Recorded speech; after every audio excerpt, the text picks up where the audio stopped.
이렇게 아름다운 국제적인 안식일 예배를 드리게 된 것 감사합니다. 네. 우리 다 함께 하나님의 말씀 요한계시록 14장 6절로 7절에 있는 말씀을 우리 잘 알지만 우리 각 나라의 언어로 우리 함께 읽겠습니다. 네. 우리 일본말로 또 한국말로 우리 함께 읽겠습니다. 요한계시록 14장 6절 7절에 있는 말씀입니다. 찾으셨습니까? 네, 찾으셨으면 우리 함께 읽겠습니다. 시작. 또 보니 다른 천사가 공중에 날아가는데 땅에 거하는 자들 곧 여러 나라와 족속과 방언과 백성에게 전할 영원한 복음을 가졌더라. 그가 큰 음성으로 가로되 하나님을 두려워하며 그에게 영광을 돌리라. 이는 그의 심판하실 시간이 이르렀음이니 하늘과 땅과 바다와 물들의 근원을 만드신 이를 경배하라 하더라. 아멘. 우리 첫째 천사의 기별이라고 하는 우리 두 성경 말씀을 함께 읽었습니다. 이 말씀에 보면 심판하실 시간이 이르렀다는 게 복음이다. 어떻게 심판이 다가온다는 게 복음입니까? 저도 오랫동안 고민했던 말씀이에요. 심판하면 겁나는데, 심판하면 부담을 느끼는데, 어떻게 영원한 복음의 첫 번째가 심판의 때가 이르는 것이 복음이다. 그래서 저는 꽤 오랫동안 많은 분들이 재림전 심판 또는 조사 심판이라고 하는 우리 특별한 진리에 대해서 잘 이해하지 못하거나 또는 거부하고 있는 분들을 보면서 말씀이 무엇이라고 우리에게 가르치고 있는가 하는 것에 대해서 기도하며 살펴봤어요.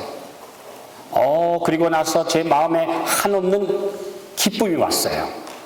왜 심판이라고 하는 심판하실 때가 이르렀다. 물론 우리는 2300주야의 시작인 끝인 1844년부터 심판의 때가 이르렀다, 대속죄일이 이르렀다라고 외치는 특별한 하나님의 남은 백성이라고 하는데 이게 왜 복음이냐? 복음은 말 그대로 기쁜 소식입니다. 절대 복음이 두렵다고 하면 그건 복음이 아닙니다. 아시겠죠? 네. 그것이 나에게 복된 소식이니까 복음인데 그 첫 번째 단계가 심판의 때가 이르렀다는 것입니다. 그래서 우리 이곳에 계신 우리 성도님들은 말씀을 많이 보시고 많이 들으셨기 때문에 그냥 기초부터 자세하게 할 시간 없으니까 좀 빨리 가더라도 잘 알아들으실 수 있고 이해하실 수 있으니까 우리 함께 좀 건너뛰어서 말씀을 생각해 보겠습니다. 자, 우리 예수 믿고 평생 신앙했는데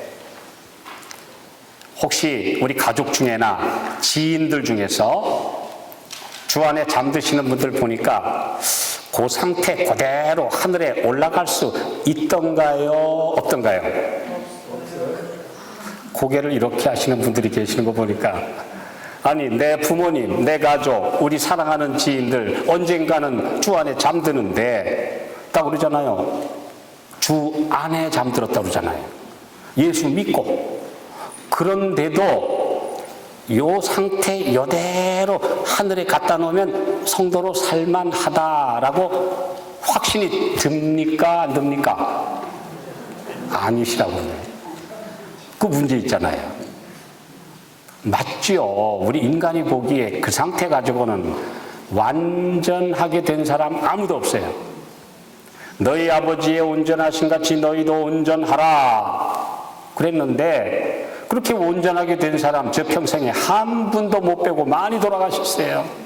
다 잠들었어요. 그럼 하늘에 가는 겁니까? 못 가는 겁니까? 도대체 이걸 어떻게 해야 되느냐? 물론 우리 개신교회 어떤 교회에서는 웬만하면, 하나님이 부르셔서 오늘 소천했습니다. 그러면 진짜 간다고 믿는 건지, 그냥 그렇게 말하는 건지 잘 모르지만 하여튼 소천했다, 하늘에 갔다, 아니면 우리는 주 안에 잠들었다, 그리고 부활의 아침에 만날 거다. 근데 부활의 아침에 만날 확신이 있습니까? 아멘. 한 분만 있으신 것 같아요. 그래서 저도 많은 분들의 장례 예배에서 제가 말씀을 전해야 했어요. 근데 어떤 분은 그래도 예수 잘 믿었으니까 그 유족들에게 부활의 아침에 만납시다 라고 소망을 이야기해 줄 수 있는 분들이 있는데, 어떤 분들은 만날 것 같지도 않아. 올바로 신앙생활 하지도 않았어요. 주님 붙들지도 않았어요. 근데 그들에게 소망에 관한 말씀을 해야 된다고 하는 건 굉장히 부담됩니다. 그렇습니까? 예, 솔직하게 양심적으로 부담될 때가 있어요. 그런데 저는 이 말씀을 보면서 모든 분들의 운명은 우리 아버지 손에 있다. 그런데 나보다 우리 주님은 그를 구원하기 위하여 목숨을 바치셨고 더 애써서 중보하셨기 때문에 우리 아버지의 사랑하는 손에 맡기자. 맞습니까? 네, 그렇습니다. 저는 오래전에 우리 할머니가 돌아가셨을 때, 우리 할머니가 예수 믿고 침례받고 신앙생활 하셨어도 글자도 모르시죠. 또 하나님인지 산신령인지도 헷갈리시는 우리 어른인데, 돌아가셨는데 정말 하늘에 가시는 거냐? 근데 제가 고민하다가 주님 앞에 기도했는데 그때 말씀이 떨어졌어요. 나보다 더 사랑하시는 우리 아버지 손에 맡기는 것이 평안하다. 네. 그래서 이제 또 2년 전 8월 19일 안식일 아침에 저희 아버지를, 저희 부모님 모시고 있었는데, 그 안식일 아침에 아무래도 저희 아버지가 104세였어요. 그래도 우리 신앙 안에서 건강식 하시고, 그래서 이제 치매도 안 걸리시고 또 움직이시고, 그래서 이제 104세까지 장수하셨는데, 그날 아침에 아무래도 우리 아버지가 이제는 며칠째 점점 쇠약해지셔서 힘들 것 같은데, 근데 저는 목회자니까 그날 교회가 설교해야 돼요. 아침에 우리 아버지께 가서 이제 음식을 조금 드렸더니, 나 못 먹어. 오늘 안식일이에요, 아버지. 저 오늘 교회 가야 돼요. 그랬더니 갔다 와. 근데 아버지 오늘 안식일이니까 우리 하나님께 맡기고 평안히 쉬세요. 그랬더니 염려 마. 그래서 이제 우리 아버지 손잡고 기도하고, 이제 아무래도 오늘 어려울 것 같다. 그래서 이제 동생이 남기로 하고 교회를 갔습니다. 가서 예배 드리면서도 걱정이 돼요. 또 이제 첫째 순서 마치고 전화하니까 우리 아버지 주무셔. 그래요. 또 설교 예배 또 마치고 전화하니까 계속 주무셔. 조금 있다가 또 식사할 때 주무셔? 그러니까 지금도 주무셔. 그러더니 조금 있더니 주무시긴 주무시는데 숨을 안 쉬셔.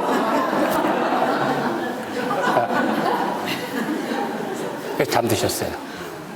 네. 근데 우리 아버지 평생 예수 믿으셨는데 돌아가시기 전에 모셔보니까 인간적으로는 그 모양 그대로 하늘에 가면 안 될 것 같아요. 그런데 그날 아침에 예수님께 마음 바치고 예수님께 맡겼고, 나 예수님 믿고 하늘에 간다고 같이 기도하니까, 그래 나 예수 믿어 하늘에 갈 거야 그러셨으니까, 우리 사랑하는 주님이 그때에 우리 아버지를 완전하게 흠없게 만드셔서 데려가실 것이라고 저는 믿게 됐습니다. 확신하게 됐어요. 아무도 돌아가실 때 흠없고 점없고, 아니 세상에 그랬잖아요. 자기 앞에 영광스러운 교회로 세우사 티도 없어야 되고 점도 없어야 되고 주름 잡힌 것도 없이 영광스러운 교회로 만드신다고 그랬는데 어디 티도 점도 주름 잡힌 것도 없는 성도들 있습니까? 없습니까? 아무도 없습니다. 아무도 없어요. 근데 교회로 만드사? 절대 내가 도달하는 완전은 없습니다. 이 세상에서는 없습니다. 우리 주님 안에만 있습니다. 근데 그분이 만들어 주시는 것인데요. 어떤 분들은 그래요. 예수님 안에서 내가 완전하게 되려고 시골 생활 갔어요. 도시 마귀가 너무 무서워서, 마귀하고 싸우다 너무 지쳐서 우리 이제 예수님 만나려고 더 준비하려고, 품성 준비하려고 시골 갔더니 시골 마귀는 약하던가요? 어떤 분이 그래요. 시골 갔더니 시골 마귀가 도시 마귀보다 더 세더라. 이 세상 어디에도 없습니다. 단지 그것은 우리 주님을 더 가까이 하기 위한 환경일 뿐이지, 어디에나 마귀는 있고 내 본성 속에 숨어있는 악한 죄로 기울어지는 본성 누구나 가지고 있기 때문에 아무도 완전할 수 없어요. 그런데 죄 있는 그대로는 하늘에 가는가요? 못 갑니다. 여기 대총회 회보 1893년 205쪽에 보면 이런 말씀이 있습니다. 늦은 비가 승천을 준비하기 위하여 있다는 것을 깨달아야 한다. 그러나 죄를 승천하게 하실 수는 없다. 죄의 용서와 완전한 도말이 그 전에 이루어져야 한다. 죄는 하늘에 못 간다. 이건 절대 명제입니다. 내 품성 속에 티나 오점이나 주름 잡힌 것 하나라도 있으면 하늘 못 가요. 그건 틀림없어요. 그러니까 완전하게 만들어서 데리고 가셔야 돼요. 그 완전하게 만들어서 데리고 가시는 것이 곧 재림전 심판에서 도말하라 하시는 겁니다. 이 도말이란 말이 얼마나 감사한지. 도말이 싹 지워주는 건데, 하늘 책에서 지우는 게 아니라 내 머릿속에서, 내 세포 속에서, 내 본성 속에 있는 모든 죄된 본성을 지워줘라. 그러시면 깨끗하게 돼서 흠도 점도 없을 때에 불멸의 몸으로 쨍 하고 변화된다고 하시는데, 이걸 깨달으니까 얼마나 감사한지. 그렇지 않습니까? 예. 그래서 제가 이 말씀을 보면서 오늘 우리가 왜 조사심판의 기별이 복음인지에 대해서 우리 한번 깊이 깨닫게 되시기를 바랍니다. 품성의 완전 없이는 아무도 하나님의 도성의 진주문에 통과할 수 없다. 삑 하고 나올 거예요, 아마. 그렇죠? 금속 탐지기가 검열하듯이 죄 있나 없나 하늘 도성의 문에 들어갈 때 죄 있는 그대로 가져가면 삑 불합격 나올 거예요. 못 갑니다. 어떤 오점 하나라도 가지고는 하늘 도성 문에 완벽한 죄악 탐지기에 딱 걸릴 건데, 하나님의 심판대 앞에 딱 걸릴 건데 어디 통과할 수 있습니까? 못 갑니다. 왜냐하면 만일 우리가 불완전함을 가지고 그 도성에 들어가는 것이 허락된다면 하늘에는 곧 제2의 반역이 있을 것이기 때문이다. 그래서 영생의 유일한 소망은 우리의 품성의 정결함에 달려있다. 깨끗해야 갑니다. 네, 깨끗해야 가요. 그런데요, 이 살아있는 동안에 깨끗하게 된 사람이 있어야지. 이게 얼마나, 근데 제가 어느 날 말씀을 읽다가 깨달았어요. 우리 주님이 그렇게 자비하시구나. 한 번 죽는 것은 히브리서 9장 7절 28절에 한 번 죽는 것은 사람에게 정하신 것이요 그 후에는 심판이 있으리. 아니, 한 번 죽는 것은 왜 정해 주셨느냐 하면요, 살아있는 동안은 죄가 진행돼요. 어떤 분은 생각하기를 내가 이 동산에 와 있는 동안에 죄 안 지은 것 같다라고 생각하실지 몰라요. 그렇죠? 말씀 듣고 매일 좋은 은혜 받고 저 속세 있을 때보다 이 동산에 와서 우리 정말 깨끗한 말씀 듣고 그랬는데도 그래도 죄가 떨어지던가요? 고개 붙어가지고 죄 참 안 떨어져요. 그런데 분명히 말씀하시기를 한 번 그래서 그 사람이 예수를 끝까지 믿고 예수님을 끝까지 붙들고 놓지 않으면 그 사람 속에 예수라는 생명의 씨를 끝까지 소유한 사람은 잠든 후에 이제는 죄 짓기를 끝인 후에 이 사람이 끝까지 예수님 붙들었나 안 붙들었나 예수님이라는 생명의 씨가 그 사람 세포 속에 있나 없나 그거 검사하셔서 예수님을 끝까지 모신 사람은 모든 죄를 다 도말시켜 주신다는 것이 약속인데요. 그래서 잠든 후에 심판하는 거예요.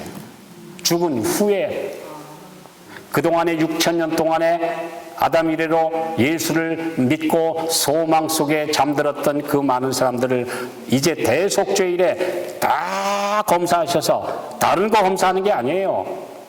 예수님이 그 안에 있나 없나를 검사하셔야 돼요. 우리는 보통 생각하기를 저 앞에 있는 사람보다 내가 좀 착해야 돼. 이런 강박관념이 있어요. 내가 예수 믿으니까 하나님의 남은 백성이니까 앞집에 김씨보다는 내가 좀 착해야 되고 뒷집에 박서방보다는 내가 그래도 착해야 되는데 그런데 왜 잘 안 되지? 아직도 자꾸 성격이 끓어오르지? 라고 생각할 때가 있습니다. 그런데 예수 믿는 복음은요, 옆집 사람보다 조금 착하라고 우리를 부르신 거 아니에요. 그 사람은 죽은 사람이고 나를 산 사람으로 부르셨어요. 그 사람은 예수가 없기 때문에 죽은 사람이고 나는 예수님을 영접했기 때문에 산 사람 되라고 부르셨어요. 그래서 우리가 어느 날 그리스도를 믿는다고 하면서도 오늘 내가 그릇된 행동을 하면 내가 죽은 행실을 했다는 겁니다. 성경에 그런 말씀 많이 있어요. 오늘 내가 예수님을 붙잡고 산 사람으로 살았어야 되는데 내가 예수님을 잠깐 놓는 순간 나는 죽은 행실을 따라갔다. 결정적으로 높이는 살아있는 사람이 되도록 부르셨지 그냥 앞사람보다 조금씩 개량 진보돼가지고 조금씩 나아지라고 부르신 게 아니라 결정적으로 예수 닮은 산 사람 되라고 부르셨어요. 우리의 표준은 옆에 사람보다 조금 높은 게 아니라 예수님이라는 완전을 보고 매일 나아가는 산 사람이 되셔야 합니다. 그것이 살아가는 비결이고 우리가 심판을 통과하는 잣대입니다. 저 악인들보다 이 사람 조금 착한데 이게 아니라 그리스도가 계셔서 그가 끝까지 예수님을 영접했기 때문에 산 사람이냐 아니냐 그것을 가지고 우리를 판단하십니다. 이것이 바로 조사 심판이 복음인 이유. 끝까지 예수를 붙들고 놓지 마라. 네. 그리고 제가 최근에도 몇 사람의 장례 또 임종 전에 그분의 상황을 보면서 보니까 옆에 사람이 다 머리 흔들어요. 다 너무 좀 안 좋은 짓들을 많이 했고 너무 사람들에게 피해를 주었고 이런 사람들이 있습니다. 그럼 나중에 침상에서 이제 죽어가는데 어떡할 겁니까? 마지막으로 그분을 붙들고 예수님께 모든 죄를 용서하시고 그분께 완전히 마음을 바치십시오. 그랬더니 그렇게 하겠대요. 완전히 그냥 손 들고 가는 거예요. 빈손 들고 가는 거예요. 항복하고 주님 앞에 가는 한 영혼도 멸망하지 않습니다. 이것이 성경이 약속한 복음이지 그 사람 언제 그거 바로잡고 갑니까? 그거 갚아줄 능력도 없고 바로잡고 다 할 새도 없는데 그때는 예수님께 항복하고 가시면 구원한다는 거예요. 그게 복음이지요. 자, 그러면 제가 이 진리에 대해서 조금 더 이해하기 위해서 죄란 무엇이냐 하는 걸 좀 연구해 봤어요. 우리 다니엘서 9장 24절을 보겠습니다. 다니엘 9장 24절입니다.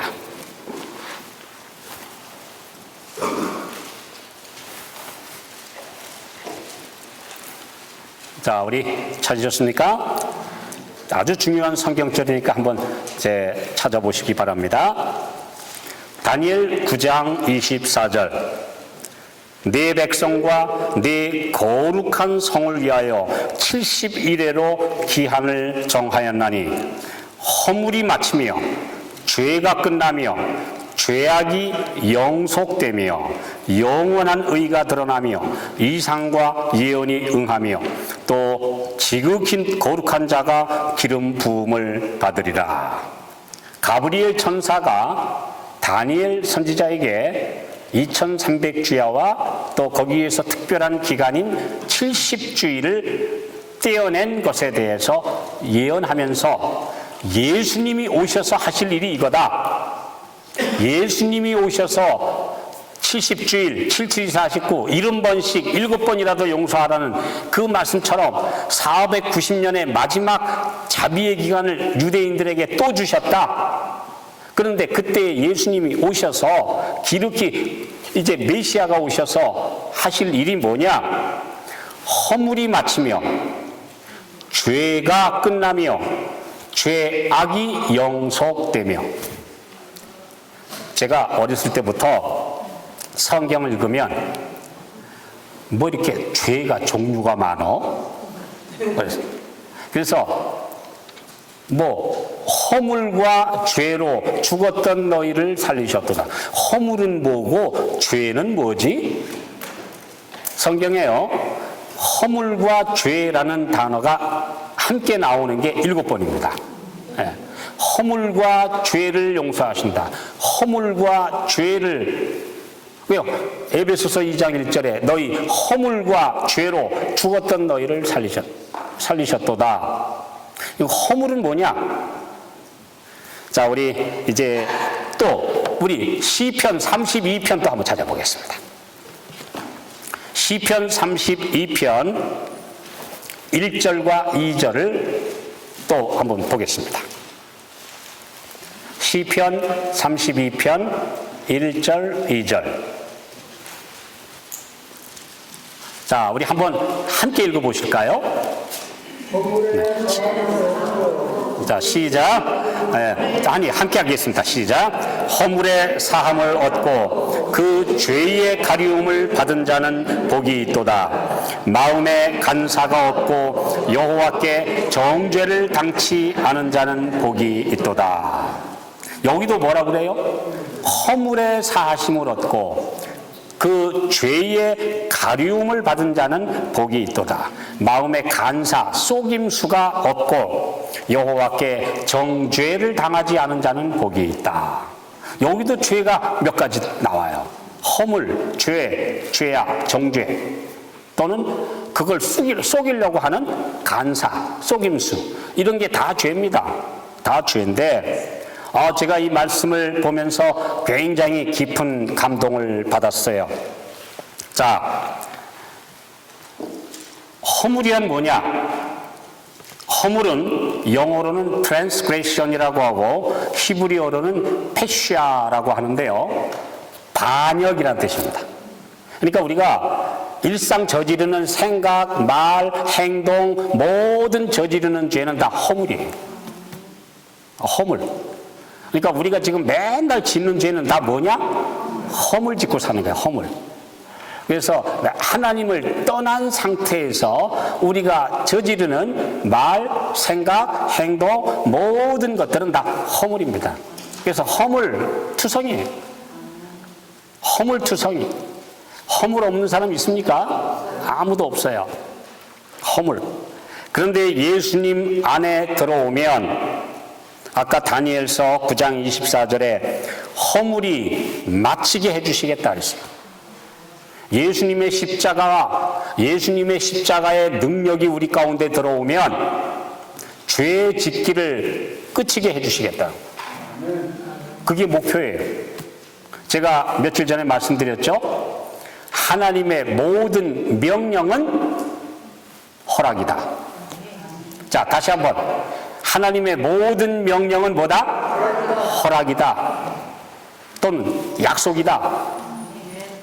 하나님께서 말씀하시기를 너는 내 앞에서 행하여 완전하라. 그랬으면 네가 이 목표를 향하여 예수님을 붙잡고 믿음으로 나가면 내가 그렇게 해 줄게 하는 약속이지. 아니, 인간이 완전하게 못 될 걸 아시는 주님이 어떻게 하지도 못할 가능성을 하라고 명하셔요?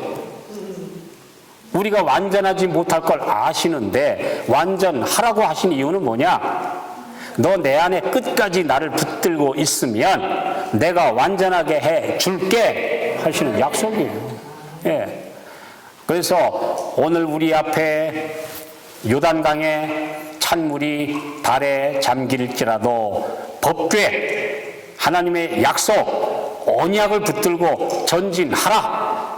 그러면 갈라질 것이다. 네. 그래서 나아가라. 네. 앞으로 나아가라. 그러면 내가 너를 끝까지 붙잡아서 인도해 줄게 하시는 약속입니다. 그러므로 오늘 우리의 목표는 완전입니다. 불완전을 목표로 주신 적은 없습니다. 넘어질지라도 또 일어나 가라 이거죠. 네. 그래서 오늘 우리가 예수님께 나아갈 때 우리가 매일 짓는 허물에서 자유하게 해달라고 기도하셔야 돼요.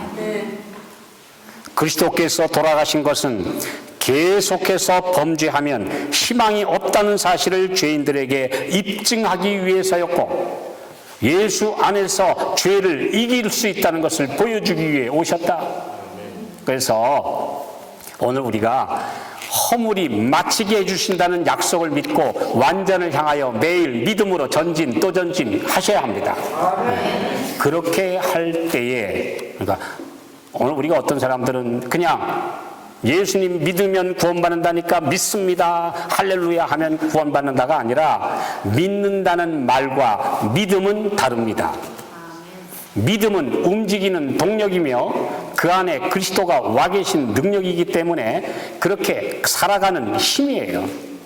그래서 오늘 내가 살아있으면, 예수님이 내 안에 들어와 산 자가 돼 있으면 나는 오늘 죄를 이길 수 있다. 오늘 넘어졌지요? 그러나 또 일어나서 또 달려가는 것, 그것이 바로 승리의 비결이고 일평생 나아가는 길입니다. 네.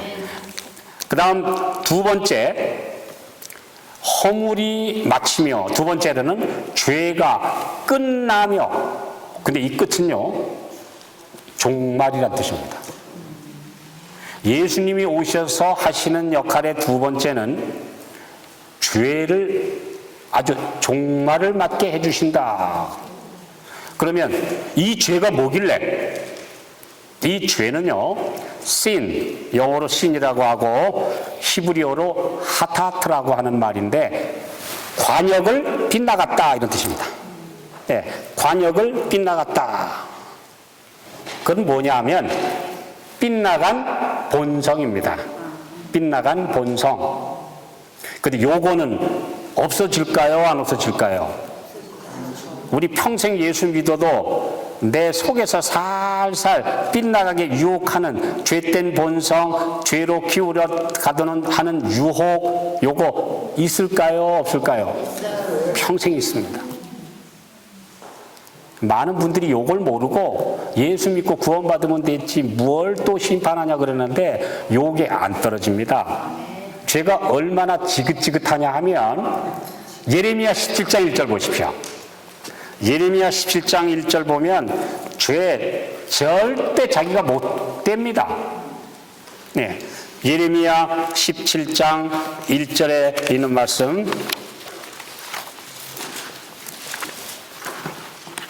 자, 거기 뭐라 그랬습니까? 유다의 죄는 금강석 끝 철필로 기록되되 그들의 마음판과 그들의 단뿔에 새겨졌거늘. 아니, 철도 아니고 제일 강한 게 다이아몬드인데, 금강석이 다이아몬드입니다. 근데 그 가장 강한 다이아몬드로 마음판에다가 죄가 딱 새겨져서, 그리고 또 그 다음에 우리의 모든 죄의 기록이 가 있는 하늘 번제단, 하늘 분향단 뿔에 딱 새겨져서 내가 지워요? 불가능합니다. 절대 안 지워집니다. 요 죄된 본성은 절대 안 떨어지기 때문에 하나님께서 요걸 고치라고 안 하셨어요. 그리스도인은 옆 사람보다 조금 착해지는 고쳐가는 과정이 아닙니다. 우리 많은 분들이 그러세요. 우리 말씀에 있습니다. 그리스도인의 생애는 옛 것을 고치고 변경하고 개량하는 것이 아닙니다. 그래서 교육을 통해서 고치자. 또 뭘 수양을 통해서 고친다. 다 약간의 효과가 있지 조금만 어려우면 도로 미끄러지는 거예요. 그러므로 이 세상의 교육이나 지식이나 학문이나 어떤 수양이나 심지어 산속에 들어가서 혼자 도 닦아도 약간 개량하는 효과가 있을 뿐이지 본성은 안 바뀝니다. 확실합니까? 그건 누구나 확신하죠? 절대 안 바뀝니다. 네. 그래서 하나님께서 그건 안 돼. 그건 안 되니까 너 나를 영접하면 내가 너한테 새 생명 넣어줄게. 그래서 우리 안에 거듭나면 예수님이 우리 안에 새 본성 주십니다. 그러면 이 안에 이제 두 본성이 생겼어요. 거듭나지 않은 사람은 본성이 하나고 거듭난 사람은 본성이 두 개예요. 그래서 이 두 본성 가지고 매일 싸우면서 예수님 안에서 새 본성과 함께 살아가는 게 그리스도인이에요. 그래서 이 새 본성이 살아있으면 영적으로 산 사람, 새 본성 없이 옛 본성 가지고 살아가는 모든 세상 사람들이 다 죽은 자예요. 성경이 그래서 죽은 자와 산 자라고 나누고 있지 않습니까? 그러니 오늘 내 안에 내가 그리스도를 영접해서 예수님 내 안에 새 본성 넣어주셨으니 이 살아있는 이 본성 가지고 예수님을 붙들고 사는 거지 옛 본성을 고쳐가며 사는 게 아닙니다. 이제는 죽은 행실은 회개하고 오늘 새 본성과 함께 예수님을 붙들고 사셔야 합니다. 네. 오늘도 새 본성, 옛 본성한테 또 깨졌네요. 주님, 오늘 또 내가 죽은 짓 했네요.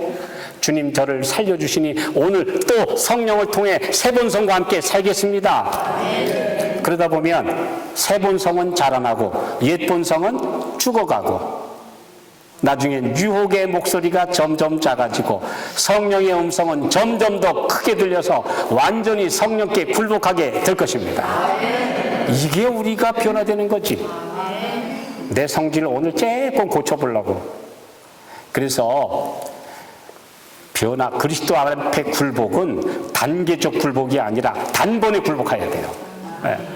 옛 본성이 소리나면 야 오늘 조금 말 들어가면서 고쳐주는 게 아니라 철저히 죽이고 나는 날마다 죽는다 그랬으니까 오늘 예수님과 함께 새 본성으로 살아가는 것, 이것이 거듭남이요, 이것이 살아있는 그리스도인이고 그 안에 생명의 씨가 있는 사람이고 그 생명의 씨가 있는 사람은 주 안에서 잠들어도 유전자 속에 그리스도가 계셔서 살아서 나를 믿는 자는 영원히 죽지 아니하리니 이것을 네가 믿느냐? 그럼요. 예수님 내가 받아들였으니 예수님이라는 생명의 씨가 내 유전자 속에 들어와 있으니까 나는 죽지 않습니다. 육신의 장막은 잠깐 헐어서 새 장막 줄 때까지 철거한 상태이지 죽지 않습니다. 마지막 나팔 소리가 울릴 때에 주파수가 맞은 생명의 주파수를 들을 줄 아는 생명의 씨는 예수님이 울리시는 천사장의 소리와 하나님의 나팔로 강림하실 때에 내 안에 있던 그리스도의 생명의 유전자는 그 주파수와 맞기 때문에 그 소리를 듣고 깨어날 것입니다. 수천 년 된 묵은 씨앗이 피라미드 속에 3,500년 동안 있었던 콩이 발아하듯이 수천 년 동안 잠잤던 유전자 속에 그리스도가 들어있는 그 유전자는 생명의 나팔의 주파수가 울릴 때 맞는 주파수가 있기 때문에 깨어나게 될 것입니다. 그리스도가 없는 씨앗은 깨어날 수가 없어요. 그때 깨어날 수가 없어요. 그러므로 부활의 조건은 오직 그리스도라는 생명의 씨를 끝까지 가졌느냐 안 가졌느냐지 이 사람 저 사람보다 조금 착하냐 아니냐가 아니라는 것입니다. 그리스도를 영접하고 그리스도를 끝까지 붙든 사람은 드디어 마지막 재림전 심판에서 그에게 있는 모든 죄를 제거하라, 도말하라 하는 말씀이 울려 퍼지게 될 것입니다. 자, 여기 지금 제가 있는 말씀 좀 읽어 드리겠습니다. 저희 죄들은 그리스도의 속죄의 보혈로 도말될 것이므로 저들은 그 죄들을 기억할 수 없을 것이다. 진심으로 회개한 자의 죄가 하늘 책에서 기록된과 동시에 우리의 머리에서 기억나지 않게 될 것이다. 어떤 한 분이 몇 년 전에 저를 찾아오셨어요. 내가 왜 재림교회를 믿다가 떠났냐 아느냐, 뭐 죄를 지으면 뭐 죄가 뭐 성소에 갔다가 나중에 또 죄의 덩어리가 또 지성소에 갔다가 거기서 지워가지고 뭐 우리가 구원받는다는데 무슨 죄가 하늘에 옮겨 다니냐? 난 그런 거 못 믿겠어서 그만뒀다. 그래서 저도 그렇게 안 믿습니다. 그랬더니 그렇게 안 믿는다고요? 그러면 안식교 목사 아니네. 그래서 아닙니다. 전 그렇게 분명히 안 믿습니다. 그 죄가 성소로 가고 지성소로 간다는 말은 우리 마음 뇌에 우리 마음의 보좌에 있는 성소와 지성소에 우리의 삶의 기록 속에 그 죄가 있다는 것이고, 죄의 기록이 내가 죄인이라고 하늘에 기록이 있다는 뜻이지 죄는 우리 머리에 있지 어디 딴 데 있습니까? 근데 예수님이 그걸 지워주신다고 그랬는데 그게 얼마나 감사한 일입니까? 그랬더니 그렇게 배웠으면 내가 교회를 안 떠날 건데. 지금 교회 잘 다니세요. 그러니까 죄는 뭐냐? 우리의 머릿속에 있습니다. 우리의 품성 속에 있습니다. 우리의 세포 속에 있어요. 그걸 주님이 지워주셔요. 그래서 예수님 뭐라고 말씀하셨어요? 내가 땅에서 매면 하늘에서도 매일 것이요, 땅에서 풀면 하늘. 내가 여기서 회개하고 풀면 하늘에 풀린다고요. 하늘 지성소는 우리 인간의 마음과 직통되어 있기 때문에 하늘 지성소 몰라도 되니 이 땅에서 예수님이 내 마음 속에서 내 마음 정결하게 해주시기를 기도하면 됩니다. 그러면 하늘 지성소는 당연히 지워져요. 쉽지요? 이렇게 쉬운 진리인데 오늘 우리가 용서받으면 하늘 기록책에 내 죄가 지워지는데, 근데 어떤 분이 또 왔어요. 어떤 분이 와서 하는 말이, 아니 예수님 십자가에서 우리 죄를 다 용서해 주셨는데 그리고 가면 됐지 뭘 나중에 또 심판해서 또 조사해서 없어져요. 그래서 죄가 그렇게 시시한 줄 아십니까? 죄는요, 예레미야 17장 1절 보세요. 다이아몬드로 마음판에다가 꽉 새겨가지고 죄가 들어오는 순간, 죄된 본성이 들어오는 순간 절대 착 달라붙어가지고 우리 마음판에다가 박아놔서 절대 안 지워지는데, 요걸 마지막 지워주는 마지막 심판이 있단 말입니다. 예? 이거 예수님이 지워주시는 때가 있는데 그때밖에 안 없어져요. 그랬더니 그게 뭡니까? 제가 물었어요. 그러면 예수님이 용서 다 해주셨으니까 지금 죄가 하나도 기억 안 납니까? 나는데요. 어디 다녀도 유혹 하나도 안 받으십니까? 받지요. 그럼 도말이 안 됐구먼 뭘. 도말이 됐으면 죄가 기억 안 나야 돼요. 도말이 됐으면 죄의 유혹이 없어야 돼요. 그런데 용서받았다고 기뻐하는데 아직 도말이 안 돼놓고 용서받았다고 하면 어떻게? 완전히 도말되실 대속죄일의 예수님만이 우리의 희망입니다. 그거 아니면 죄가 남아있는데, 만약에 죄가 도말됐으면 이렇게 살 게 아니라 벌써 쨍하고 변화돼서 하늘에 갔어야지. 죄 있는 육신의 몸에 왜 우리가 붙어 있습니까? 죄 때문에 지금 여기 잡혀 있는 거지. 죄 없으면 벌써 하늘에 가야 돼요. 그래서 오늘 주님께서 내 본성에서 죄까지 싹 떼주시는 날. 아까 그랬죠? 내가 예수 믿고 거듭나도 옛 본성이 한꺼번에 안 죽어요. 옆에서 자꾸 날마다 지가 안 죽으니까 내가 지한테 죽어야 돼요. 그래 또 유혹해요. 마지막 도말 때까지는 죄라는 유혹의 흔적은 없어지지 않습니다. 완전히 도말될 때 주님께서 마지막 조사 심판의 완결을 통해서 거룩한 자는 그대로 거룩되라, 깨끗한 자는 그대로 깨끗하라 라고 선언하시면 내 본성 속에 남아있는 죄의 기록과 내 머릿속에 있는 죄된 상처와 트라우마와 모든 것들과 함께 유혹하는 본성까지 싹 도말, 그럼 떨어져 나가요. 우리 그 떨어져 나갈 그날을 보고 감사하며 기도하는 것입니다. 네. 지금 우리 믿음 안에서 승리하면, 예수님 끝까지 놓지 않으면 그 돌아가실 때 보니까 아직 고기 안 떨어져 나가가지고 아직 흠도 점도 있었잖아요. 아까 제가 말씀드린 것처럼 그 돌아가시던 어른들 평생 예수 믿고 그렇게 사시던 목사님, 사모님, 장로 보니까 돌아가실 때 보니까 보니 아직도 속이 요렇고 어떤 사람은 좀 삐뚤하고 그러다 있는데 그래도 예수님 끝까지 붙들고 예수님 끝까지 영접하고 놓지 않았으니까 그거 떼주면 죄된 상처, 유혹, 죄의 본성 요거 싹 지워주면 흠도 점도 없이 그날 영광스러운 몸으로 주님 부활해서 갈 겁니다. 그게 조사심판이 얼마나 복된 복음인지. 내가 나를 바라보면 요꼴 가지고 어떻게 갑니까? 그런데 도말의 복음이 있어서 하늘에 갑니다. 주님이 나를 지워주신다는 약속이 있으니까 그 도말은 예수님만 끝까지 붙들면 주 안에서 믿음의 선한 싸움을 싸우고 오늘도 믿음으로 달려간 사람은 도말시켜 주십니다. 이것이 얼마나 복된 약속이지.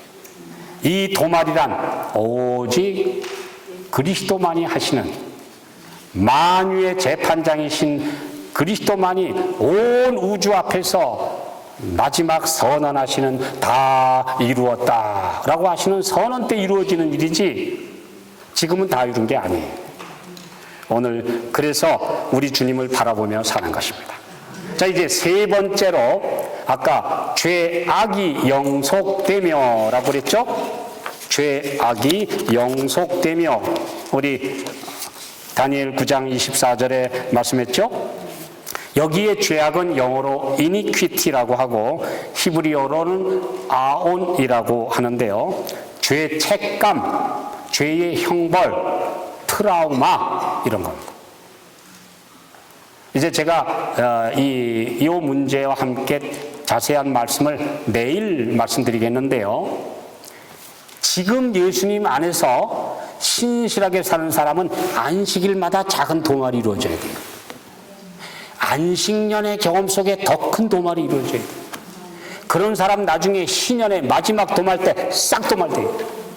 그러니까 지금은 도말 안 되고 있다가 그때 한꺼번에 도말되는 게 아니라 우리 안식일은 작은 도말이 이루어지는 날, 형제간에 불화한 거 안식일에 싹 치우는 날, 우리 주님 앞에 우리 잘못했던 거 용서받고 싹 치우는 날, 작은 도말들이 이루어지는 것이 안식일이고 우리 정말 안식년의 경험 속에 들어가는 사람은 좀 더 큰 도말이 이루어져서 형제한테 빚진 것도 싹 좀 용서하고 그 사람 나한테 상처 준 것도 싹 용서해달라고 기도하고 그 자꾸 도말 하는 경험으로 들어간 사람 나중에 완전 도말을 이루어 주십니다. 그러니까 안식일은 무슨 날? 도말의 날. 작은 도말의 날. 이게 얼마나 귀한 복음인데요. 근데 안식일날 여전히 도말 안 돼가지고 쌩쌩해서 가면니까 이게 쌓여가지고 지금 죄가 딱 달라붙어서 안 떨어지지 않습니까? 안식일마다 작은 도말 가운데 들어가길 기도하십시오. 네. 완전 도말이 이루어질 때 그날을 바라보고 사는 거예요. 이게 복음이에요. 이게 진리의 핵심입니다. 그래서 이 죄악이 영속되며라고 하는 이 단어를 킹 제임스 역에는 to make reconciliation for iniquity. 이건 뭐냐면 내 안에 있는 죄의 상처로부터 회복시킨다 이런 뜻입니다. 그러니까 이제 죄는 이제 오늘 정리하겠습니다. 죄는 세 가지가 있다. 짓는 죄, 허물, 죄된 본성, 빗나간 본성. 세 번째는 죄로 인한 상처와 죄책감과 트라우마. 요걸 싹 이기게 해주시는 거예요. 이거 가지고는 못 가요. 우리가 아직 이게 남아있는데 우리 주님 안에서 이것이 이루어지는, 완전히 이루어지는 경험 속에 들어가는 것, 이것이 얼마나 놀라운 일인지 알 수 없습니다. 그래서 이기는 자는 이와 같이 흰옷을 입을 것이요 내가 그 이름을 생명책에서 반드시 흐리지 아니하고 그 이름을 내 아버지 앞과 그 천사들 앞에서 시인하리라. 이 중보자께서 심판장의 질문에 다음과 같이 대답하신다. 아버지여, 내가 이 사람 대신 죽었습니다. 그는 나의 대속을 받아들였습니다. 그러므로 나의 죽음이 그에 대한 공의의 요구를 충족시킵니다. 하늘의 우주의 심판장께서 다음과 같이 명령하신다. 이 사람이 지금까지 범한 모든 죄악의 기록을 도말하라. 그 모두가 예수를 통하여 용서받았기 때문이다.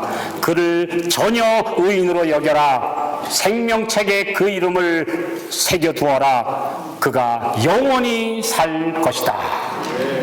이것이 바로 하늘 심판장에서 이루어지는 우리의 변호사이며 우리의 구속주이신 예수님이 옆에서 책임져 주시니까, 그래서 사랑이 온전히 이룬 것은 심판날에 담대함을 가지게 하려 함이니, 심판날에 걱정할 것이 없다. 그분이 책임져 주시니까, 내 옆에 계신 분이 내 모든 것 책임지셨으니까, 그러므로 심판에 두려워하지 말라. 심판에 대해서 걱정하지 마라. 바로 그가 내 모든 것을 책임져 주시는 우리의 의로우신 변호사께서 우리를 책임져 주실 것이니까요. 중보자는 그래서 중재자가 아니라 책임까지 지시는 우리의 의로우신 중보자이십니다. 우리 예수님이 중보자라고 하는 말은, 우리가 보통 중보기도 한다고 그러지만 그건 다 사실은 자격 없는 얘기고 그냥 그분을 위해서 기도하는 중재 기도일 뿐이지, 중보란 말은 중재할 뿐 아니라 책임져서 보증해서 책임지시는 완전한 중보자는 오직 예수 그리스도이십니다. 이게 복음이지요. 그래서 우리가 예수님 앞에 나가서 그냥 빈손 들고 나가서 주님 앞에 책임지고 내놓는 것입니다. 그것이 우리에게 의입니다. 제가 이제 하나만 더 말씀드리면서 말씀을 정리하려고 합니다. 계시록 6장 11절에 보면, 요한계시록 6장 11절에 보면 예수님을 위하여 죽임을 당한 순교자들의 영혼들이 제단 아래에 서서 주님 우리 피를 신원하여 주지 아니하시기를 어느 때까지 하시려나이까. 그때 11절에 각각 저희에게 흰 두루마기를 주시며 가라사대. 순교자도, 심지어 예수님을 위하여 죽은 순교자도 죄 없지 않아요. 완전한 사람 없어요. 네. 솔직하게 말씀드리죠. 예수님을 위하여 죽는 것이 어렵습니까? 예수님을 위하여 사는 것이 어렵습니까? 예수님을 위하여 죽는 게 어려워요? 예수님을 위하여 사는 게 어려워요? 죽는 거는 누가 죽여주니까 끝나요. 근데 살아있으면서 내 아직 자아가 팔딱팔딱 거리는데 예수님 끝까지 안 버리고 살아가는, 이 세상에서 살아가는 사람 더 취해요. 그래서 예수님은 끝까지 예수님을 살아있는 동안 예수님을 영접하고 예수님과 함께 투쟁한 사람들을 똑같은 순교자와 같이 취급해 주시는데, 그래서 계시록 20장 4절에 보면 하늘에 가서 첫째 부활에 참여할 사람은 순교자만 가지 순교 안 당한 사람은 없어요. 제가 그 말씀을 보고 여긴 순교자만 간다고 그랬네. 그럼 순교 안 당하고 죽은 사람은 못 가나? 그랬더니 가만히 말씀을 보니까 이 땅에서 우리 자아가 한 달 깨지고 죽다 보니 다 순교자가 돼서 가는 거예요. 우리 이 땅에서 억울한 일 다 하고 다 죽어가며 살아요. 그러나 예수님 우리를 받아주셨으니까 우리 다 갈 거예요. 더 좀 말씀이 많지만 오늘 우리가 깨달아 보니까 조사 심판은 복음이 맞습니까? 우리의 모든 본성에서 아직도 남아있던 유혹까지 우리 예수님 끝까지 영접하면 우리를 데리고 가신다고 하나 싹 지워줘서 흠이나 점이나 티도 주름 잡힌 것도 없이 깨끗이 만들어서 그거 주님이 만드시지 내가 언제. 그래서 주님이 만드셔서 그날 영광의 몸으로 부활시켜 주시고 아니면 늦은 비를 통하여 만드셔서 영광의 몸으로 쨍 변화시켜 주시는 그날 우리가 우리의 본성에 흠이나 점도 없는 순간 불멸의 몸은 따라오는 것이라는 사실을 우리 주께서 우리에게 약속해 주셨으니 감사합니다. 오늘 믿음으로 끝까지 주님만 붙들고 놓지 마십시오. 걱정할 거 없습니다. 복된 소식이지 심판은 겁낼 일이 아닙니다. 주께서 우리와 함께 하신다는 약속을 인하여 감사합니다. 믿음으로 심판을 우리 모두는 합격하고 통과할 수 있음에 인하여 감사합니다. 말씀 마치겠습니다.